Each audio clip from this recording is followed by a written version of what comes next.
for joining us for the interview of the 2022 candidates for Asheville City Council.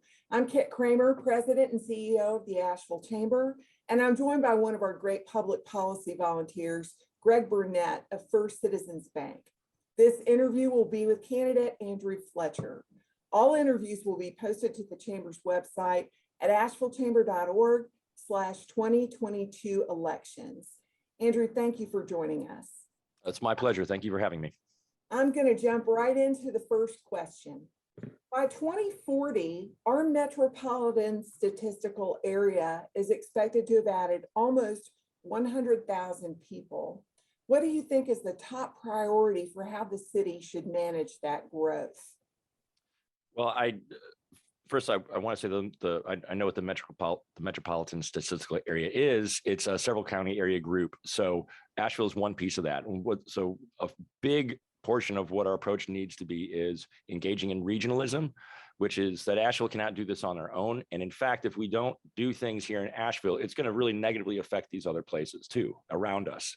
Because we're such an economic center for the region, we need to be taking the lead on creating these conversations with other leaders in the region. Because if we export our workforce into other areas, and right now, I just saw a presentation last night that said that 77,000 people come to work in Asheville every day. We've already been doing this. Exporting our workforce creates traffic because it's not just traffic is not just a function of the number of cars on the road, it's a function of the average trip distance. So if you're increasing average trip distance by exporting our workers, we're not only putting emissions into the environment, we're creating commute time instead of quality life for residents. We are also creating wear and tear on infrastructure, and that everybody ends up having to pay for that. So we need to be creating housing near jobs and transit corridors, preferably mass transit corridors. That's really, I think, the job of the city to handle the coming growth. I think that 100,000 might be even conservative growth. And the reason I think that is that with climate change affecting coastal areas, we're going to see the effects of climate change here in Asheville are not going to necessarily look like the wildfires of California or hurricanes of the Gulf Coast. It's going to look like people leaving those areas and coming here. So I think that we really need to buckle up and realize that we are one of the safer havens, and that's going to put a lot of pressure on us here. And our leaders need to be planning a little beyond the 4-year political cycle, we'll put it that way. What role do you see economic development playing in dealing with that growth? Well, I hear a lot of people talk about jobs. I'm really running a campaign that's based more on workers. And I think that the economic development for the benefit of workers is something that I would really like to see. And I think it's something that has been very missing from policy experts, in working in institutions such as yours. And I think that when you look at the staffing crisis that so many companies are dealing with, I can't say this. There are some places that aren't having staffing trouble, and they're the places that always treated their workers well. They have a reputation for that. Their staff came back afterwards. They do not have trouble hiring. They do not have trouble retaining. I work for Zoom. We're fully staffed. They take great care of us. It's one of the best jobs in tourism. So economic development, I think, when it comes to developing the economy, when we look at a place like Asheville and you look at the median wages in 2016, were for a 4-year bachelor's degree holder were $15,000 below the national average and almost $10,000 below the state average. I think that it's really incumbent on institutions like yours and the city, when economic development is happening, to only try to develop jobs that push that median wage up. But what we've seen right now is a lot of the economic development in this county has been creating jobs below that point, and it's dragging the median wage down, and it's already a terrible number. We should be ashamed of that number here, because we're leaving a tremendous amount of human capital on the floor and not using it. And when you see a number like that. So, Andrew, how do you balance policies like increasing density along certain corridors as a way to accommodate the additional housing needs that we have Mhm. with neighbors who may be uncomfortable with growth or change in their neighborhoods? Well, I think that so the displacement issue will inflict political costs on any politician that displaces.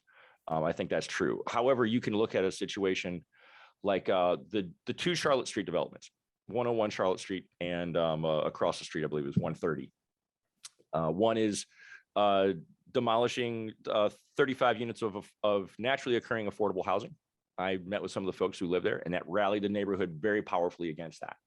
Then you can look at what happened at Fuddruckers, at the old Fuddruckers site, and a very similar development, similar in size and scope, and it's going up, and there's been just only a little bit of noise. So I think that if you can create a set of policies that will encourage development without displacement, and I know it sounds impossible, but I'm not really sure we've tried. And I think then you can skip the political costs that we see inflicted on people that support the displacement of those homes and that affordable housing on one side of Charlotte Street, but we can get the type of development on the other side of Charlotte Street that we need. What do you think the role of the business community is in our city? Powerful. Next question. Okay. In general, where do you get your information as to what's going on in the community? Newspapers. I subscribe and read to several local newspapers and news outlets, including the Asheville Free Press, Asheville Citizen Times, Mountain Express, and the Ash Vegas email. It's very good on development issues. I get a tremendous amount of information from the access I have serving on boards and commissions.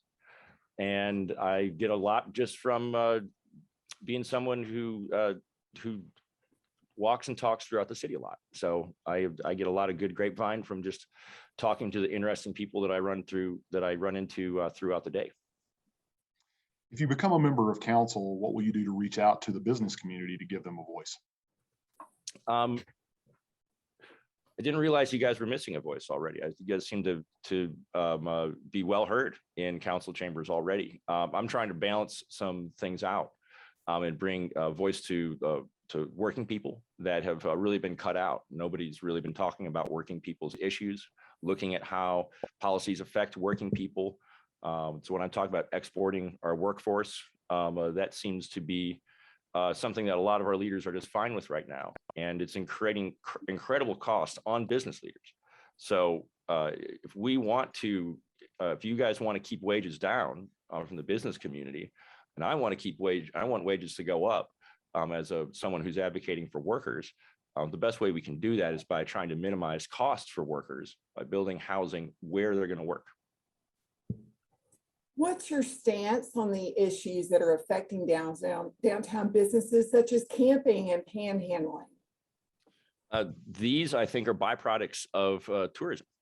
And if you look at, tourism has been an amazing economic driver here ever since the TDA was founded in 1983.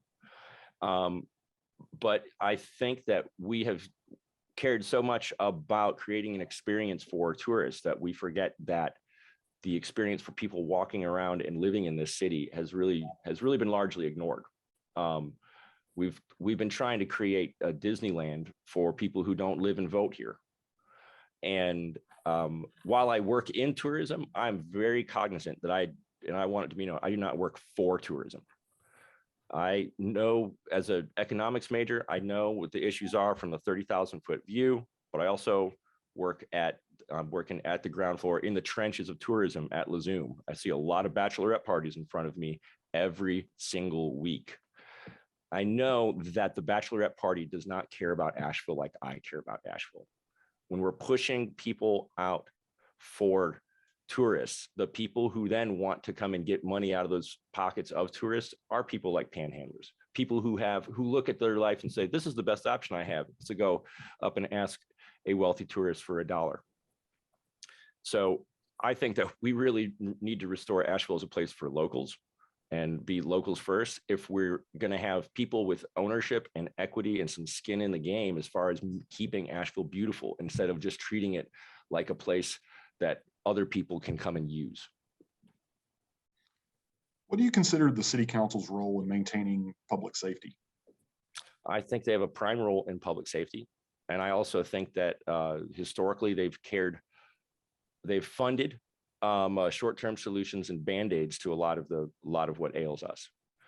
For instance, right now, there is not a real policy that the city or county has that tries to keep people in their homes before they become homeless. But we know that this is the cheapest and most humane way to deal with homelessness, is to stop producing homeless people and the conditions that do this. Right now, the public safety role of the city seems to just be to move the homeless people around from place to place.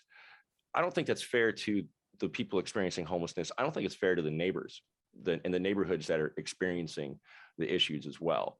The city, I think, and county need to work very closely together to work on the roots of homelessness. And I have heard that, oh, well, people come here because they're homeless and Asheville is a welcoming place. Well, we're advertising Asheville to everyone, not just wealthy people in suburbs of Atlanta and Charlotte. Asheville is advertised to everyone. And so, of course, everyone is going to come here. But every city experiencing homelessness, every single one has this narrative in it that their homeless people come from someplace else. Every single one. Now, this can't all be possibly true. We need to take some ownership of the problem. And public safety, to me, looks like prevention, not Band-Aids. The most recent version of the Bowen report says that we need more housing at every income level. How can city council promote more construction of housing? There are, well, one way they can do it is they can build it themselves. And I know that that is probably not going to be popular in this interview because the city has some real cheap advantages over the private sector when it comes to building housing. There's three. One, they already own the land.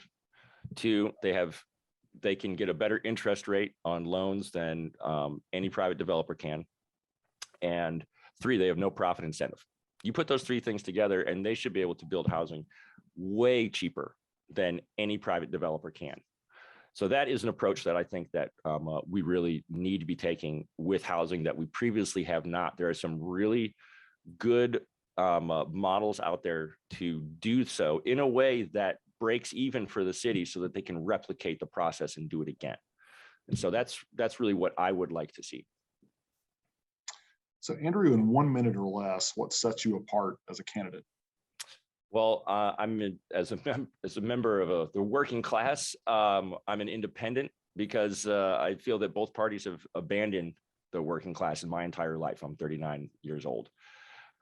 So coming from that background, understanding the issues that I do at the level that I do, I think makes me makes me an odd bird, but it makes me extremely well suited for the job and extremely well suited to be a voice that brings balance between the issues of working people and the needs of business.